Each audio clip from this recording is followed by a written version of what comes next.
네, 전직 김영선 전 의원의 보좌관 출신인 강혜경 씨가 오늘 명태균 게이트와 관련해서 국회 국정감사 증인으로 출석을 해서 관련된 내용을 준비한 대로 정확하게 발언을 할 걸로 예상이 되고 있습니다.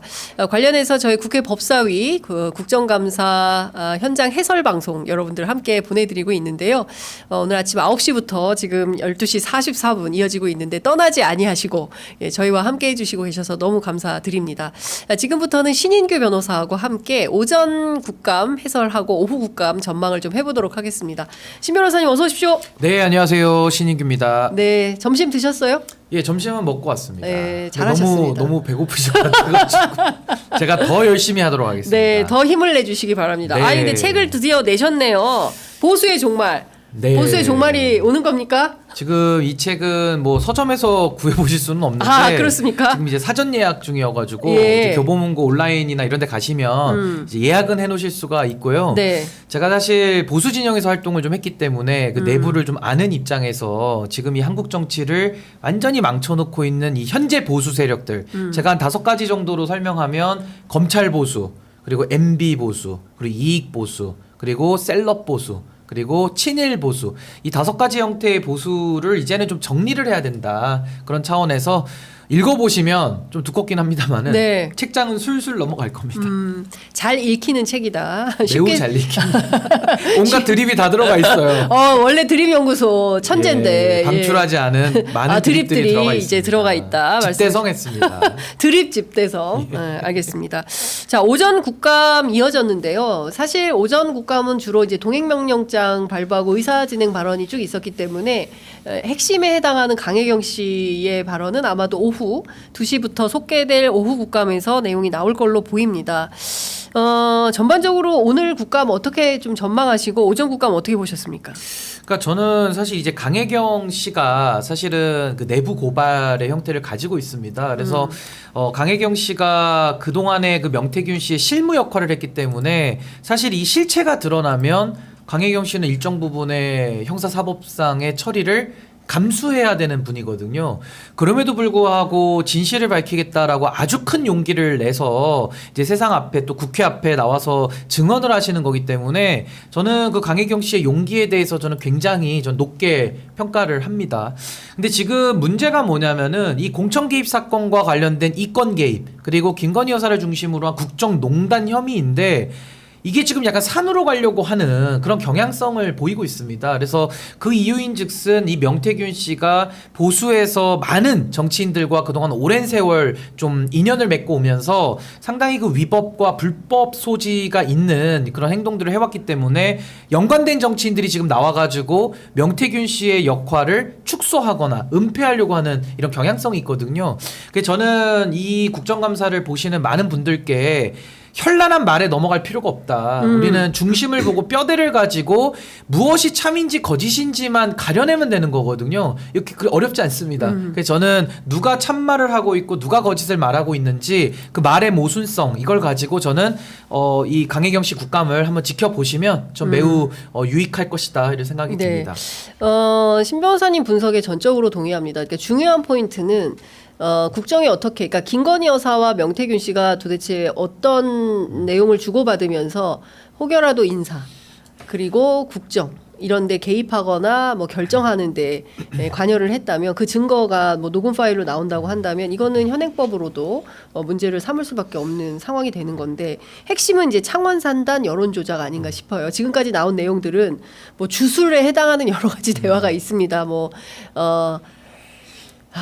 그 조상님의 음덕으로 오늘은 태어났습니다. 오늘은 뭐 꿈 얘기도 나오고 막 이런데 아니 근데 조상님의 음덕 이런 거는 뭐지 도를 아십니까? 주로 종로에서 많이 만나는 그런 분들한테 들었는데 그 얘기를 김건희 여사가 먼저 명태균 씨한테 하고 그리고 명태균 씨한테 화답으로 받은 게 뭐 주술사, 뭐 무사, 뭐 이런 얘기 아니겠습니까? 이제 그런 내용을 종합해도 하여간 그런 것들은 좀 논외로 친다 하더라도 창원 산단의 기획과 관련된 문제라든가 여론 조작과 관련된 증거들이 나온다고 한다면 이거는 법률적으로도 문제가 되지 않겠어요? 근데 저는 일단은 가장 우리가 주목해야 될 시점이 있지 않겠습니까? 네. 이게 왜냐하면 명태균 씨의 활동을 통해 가지고 일련의 과정으로 지금까지 해온 거기 때문에 어느 한 시점만을 핀셋으로 뽑아가지고 어떤 해석을 붙이기 시작하면 또 이게 산으로 가거든요. 네. 근데 저는 가장 주목해야 될 시점을 언제로 보느냐? 전 2021년도로 봅니다. 그러니까 2021년도에 명태균 씨를 결국에는 중앙 무대로 누가 끌어올렸느냐 이게 전 핵심이라고 보고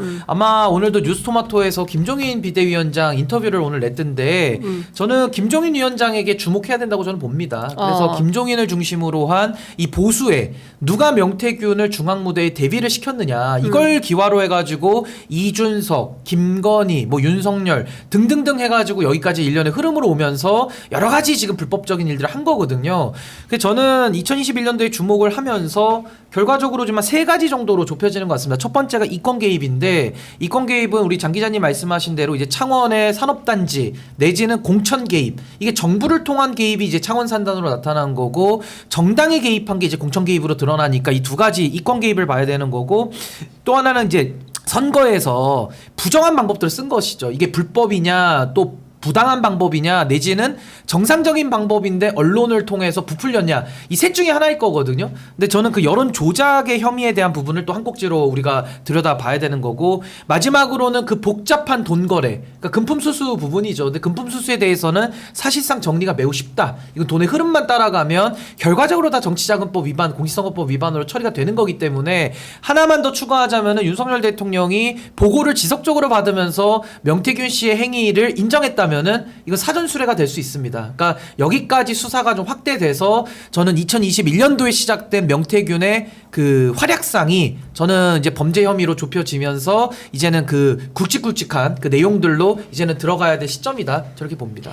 그러면 명태균 씨를 중앙 무대에 등장시킨 인물은 김종인 위원장이다 이렇게 보시는 겁니까? 지금 그거 외에는 해석이 안 되죠. 그러니까 결국에는 2021년도 이전을 생각해 보시면 누가 있었습니까? 그러니까 김종인 위원장이 비대위원장 취임한 게 2020년도 그러니까 네. 선거 말아먹은 이후에 들어온 거거든요. 이제 황교안 체제 다음을 이어받은 건데 그때부터 이상하게 명태균 씨라는 이름이 이제 등장하기 시작한 그 계기가 된 것이고 가장 핵심은 오세훈 그 서울시장의 보궐선거죠. 재보궐선거. 그게 이제 2021년도 4.7 네. 재보궐선거인데 그거와 관련된 단일화 국면부터 지금 명태균 씨가 본인 주장에 의하면 활약했다라고 하거든요. 그럼 그때 비대위원장 누굽니까?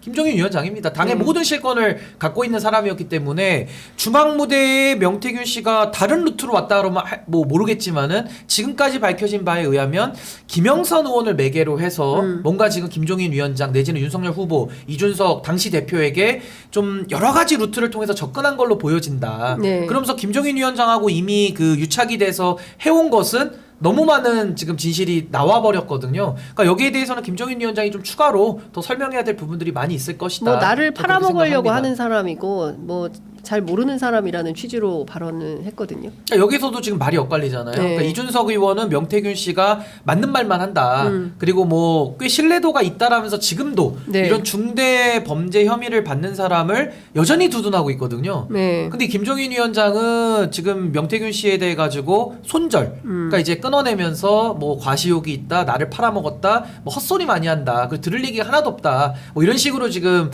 뭐 소위 말하는 엑시트를 추진하고 있는데.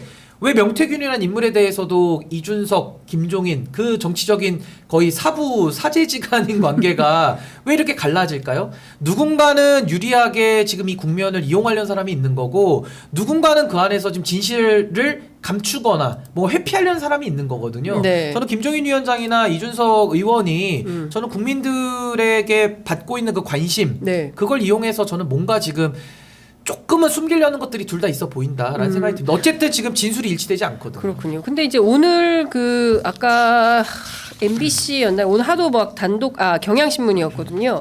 경향신문 그 강혜경 씨와 명태균 씨와의 주고받은 그 녹음 파일에 이준석 대표가 당시에 그 2022년 4월 2일 당시에 이준석이가 공표조사나 비공표조사라도 김지수 당시 그 더불어민주당 후보입니다. 이기는 걸 가져와라. 그러면 전략공천 준다. 이렇게 얘기를 했다라는 게 이제 명태균 씨의 주장인 거예요. 근데 관련해서 이준석 대표는 부인하고 있습니다. 그런 사실 없고 그거는 본인의 권한도 아니었다라고 얘기를 하고 있는데 실명으로 등장을 하는 게 시작을 한 거거든요. 그러니까 말씀 주신 대로 2021년 김종인을 필두로 해서 그동안 무슨 다이어그램 형식으로 이렇게 일파만파 퍼져나가는 소위 보수의 명계도라고 해야 됩니까? 명태균을 중심으로 이렇게 형성이 된 명태 패밀리죠. 명태 패밀리 이제 이런 것들이 형성되는 과정을 이제 확인을 좀 해봐야 되겠다. 그게 어쨌든 보수를 좀 새롭게 하는 기폭제가 될 수 있다 이런 판단을 하시는 거죠. 근데 잘 보시면요, 이준석 의원이 이 이슈를 대하는 최초의 태도 한번 기억나세요? 최초에 어떻게 했는지 기억나십니까? 그러니까요. 저는 기억이 나거든요. 명태균 씨라는 이름 자체를 감추려고 했어요. 그래서 이름도 김영선 측이라고 씁니다. 네. 그리고 처음에는 김영선 의원하고도 왜 못 만나냐, 내가 왜 오선 의원하고도 교류 못하냐 이렇게 나왔거든요. 맞아요. 근데 이제 와서 지금 2달이 지나고 나니까 명태균 씨는 나는 원래 처음부터 인정했고 명태균 씨는 맞는 말만 한다 뭐 이렇게 나오고 있는데요. 이준석 의원 정직하지 않았죠. 처음부터 왜 그러면 명태균 씨라고 얘기를 안 하고 김영선 측이라고 얘기를 합니까? 그리고 왜 더 처음에는 왜 김영선 의원하고 만난 것처럼 여론을 호도하냐 이 말입니다. 그리고 또 하나 증거가 7불사에서 명태균 씨의 그 영향력을 강화해 줄 수 있는 그 장면에 함께 있었던 천하람 의원은 아직도 숨어 있어요. 아직도 숨어 있습니다. 그럼 이것만 얘기를 해도 뭔가 지금 명태균 씨의 존재를 감추려다가 그 존재가 드러나니까 당황한 모습인 거죠. 이게 저는 핵심인 것 같고요. 그리고 김종인 위원장도 솔직하지 않았죠. 처음부터 명태균 씨의 존재를 알리지 않다가 그 다음에는 뭐 명태균 씨와 제주도에서 찍은 사진도 나오고 뭐 어떠한 연관성 속에서 명태균 씨가 김건희 여사와 다리를 놓은 그 전화 스피커폰으로 넘겨줬다라는 얘기도 나오니까 이제 와가지고 화들짝 놀래가지고 나는 명태균 모른다 막 이러니까 또 명태균 씨가 정치적 아버지 돌아가셨다고 또 상중 치른 거 아닙니까? 맞습니다. 그러니까 이 일련의 사태들을 보면 2021년도를 우린 주목해야 된다는 게 전 핵심이고, 지금 우리 앵커께서 여쭤보신 내용은 2022년도에 김영선 공천할 때 그때 뭐 유리한 자료를 주고받았냐 뭐 이런 거거든요. 근데 저는 그 시점에 주목하면 안 되고 2021년도를 봐야 된다. 왜? 이준석 의원이 당대표 나갈 시점에도 명태균 씨와 둘이 여론조사 관련해서 주고받은 내용들이 지금 다 나오고 있거든요. 맞습니다. 근데 이준석 의원이 2021년도 5월 15일에 있었던 여론조사를 먼저 안 거, 여기에 대해서는 누가 알려줬는지 아직까지도 밝히지 않아요. 그래서 제가 요약을 하자면은 이거는 양두구육 기억하시잖아요. 네. 양두구육이 뭡니까? 양머리 걸어놓고 개고기를 팔아가지고 국민들 지금 속여 먹었다라는 거거든요. 저는 그냥 개고기도 아니고 이건 거의 상한 개고기라고 생각해요. 그래서 국민들이 이제 다 배탈에 걸려가지고 지금 병원 가고 있는데 그 양머리를 걸어놓고 개고기를 판 세력이 누구냐? 그게 저는 개구자를 써서 구육상회다. 네. 구육마트입니다. 구육상회의 사장님은 누구냐면은 김종인 사장님이고요. 네. 그 구육상회의 기획실장이 명태균 씨고 지난주에 거기에, 말씀하신. 예, 홍보실장이 이준석 의원인 거예요. 그러니까 이분들이 죄수의 딜레마 속에서 지금은 각자 유리한 말만 하면서 거짓말도 했다가 과장도 했다가 또 참말도 했다가 이게 섞어가고 있는데 의미 없다. 구육상회는 조직적으로 움직였다라는 게 저는 핵심이라고 보고, 그 조직적으로 움직인 결과가 윤석열, 오세훈, 이준석 당대표로 연관된 결과물들이 나온 거고, 거기에서 꽃을 맺는 것이 김영선의 재보궐 공천 결과값이다. 그 이후에 나오는 뭐 창원 산다나 이런 것은 이제 명태균 씨 개인의 일탈이겠죠. 네. 근데 그 전까지 구육상회가 조직적으로 민주주의를 파괴하고 국민들을 속여왔던 이 부분에 대해서는 아직도 좀 규명이 되지 않았고 이제 시작이다. 이제 저는 봅니다. 시작이다. 네, 명확한 말씀이신 것 같습니다. 지금까지 국민들은 여론조사를 통해서 단일화가 이루어지고 그리고 후보가 선출되고 그 과정에서의 어떤 공정성이 담보된다고 판단을 했는데 실제로 그런 것이 아닌 사실이 뉴스토마토 보도로 드러났고, 오늘 그 강혜경 씨의 국감 증언을 통해서 그것이 조금 더 확인되는 단계로 들어간다면 전 국민 입장에서는 이거는 여론조사 자체에 대해서도 이런 방식으로 하는 것에 대해서는 손질이 필요하다, 이런 주장 비판이 나올 수밖에 없다라는 생각이 좀. 그러니까 저는 굉장히 중요한 부분 짚으셨다고 보는 게요. 결국 이 명태 패밀리 구육상회 조직도를 가지고 그 회사가 국민들을 속여온 겁니다. 결국 민주주의를 파괴했던 거거든요. 그 결과값이 윤석열 체제를 나은 거입니다. 결과적으로. 근데 생각해 보십시오.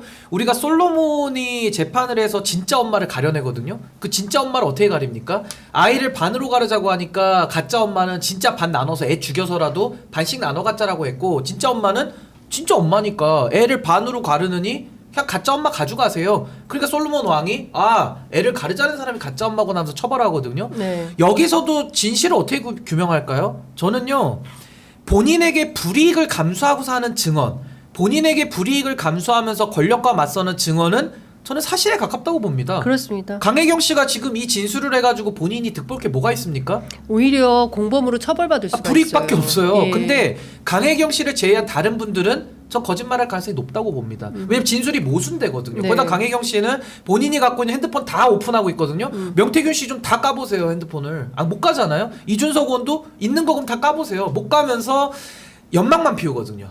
이럴 수도 있고 저럴 수도 있고 나는 그때 부분만 봤기 때문에 그때는 착오였고, 이런 식의 말장난만 남기 때문에 저는 오히려 강혜경 씨가 모든 걸 다 불이익을 감수하고 말하는 그의 증언, 오늘 나와서 할 이 증언들은 전 사실에 부합할 가능성이 매우 높다. 왜냐하면 불이익을 감수하기 때문입니다. 네. 전 그게 하나의 참거짓을 가르는 매우 중요한 저는 기준이 될 것이다. 그렇게 봅니다. 맞습니다. 저는 이제 잠시 후 1시간 뒤에 오후 2시부터 속개되는 그 국감장에서 아마 강혜경 씨는 한 3시쯤 출석할 걸로 전망이 됩니다. 2시에 바로 오지는 않을 것 같고요. 뭐 이러저러한 질의 내용에 따라서 좀 달라질 거다라는 국회 전언이 있는데요. 어쨌든 저희도 이제 오늘 계속해서 보도를 해드리겠지만 말씀 주신 대로 강혜경 씨는 경우에 따라서는 명태균 씨하고 함께 공범으로 처벌 가능성이 있음에도 불구하고 제일 불이익한 사람이죠. 그렇죠. 지금. 그러면서도 지금 이 여론 조작과 관련해서 이제 보고서를 들고 오늘 출석을 한다고 하니까 관련된 내용이 어떤 것인지 저희가 봐야 될 것 같고. 근데 하나만 더 네. 말씀드리면요. 강혜경 씨 말이 오늘 이제 많이 나올 텐데 네. 저는 그 메시지가 울림이 있고 힘이 있을 거라고 봐요. 아까 제가 말씀드린 불이익을 감수한 것도 그렇지만은 더 중요한 게 있습니다. 진실 그 자체가 가지는 힘이 원래 센 거예요. 그럼요. 그리고 진실을 규명하자는 사람의 목소리도 힘이 실리기 마련입니다. 저도 제가 방송 나와가지고 이 공천 개입에 대해서 정말 열심히 얘기하고 있거든요. 왜? 있어서는 안 되는 일이 이미 벌어졌거든요. 그러면 이거 바로 잡아야 되지 않겠습니까? 맞습니다. 바로 잡으려면은 누구와의 이해관계를 초연해서 국민들의 관점에서 이런 잘못된 것을 밝혀내고 의심하고 잡아내고 다시 고쳐야 되지 않겠습니까? 그런 발언은 힘이 셀 수밖에 없죠. 네. 근데 오늘 강혜경 씨는 내부자잖아요. 그렇습니다. 있는 그대로의 얘기를 할 걸로 예상되기 때문에 그 불이익을 감수하고 진실이 가지는 힘까지 더해지면 전 이제 이후부터는 관련된 그 명태 패밀리들부터 뭐 구육상회 또 내지는 연관된 많은 다수의 정치인들 있잖아요. 그 헛된 말들, 그 긴 혓바닥들이 전 오늘 다 이제 결단이 날 것이다. 저는 그렇게 봅니다.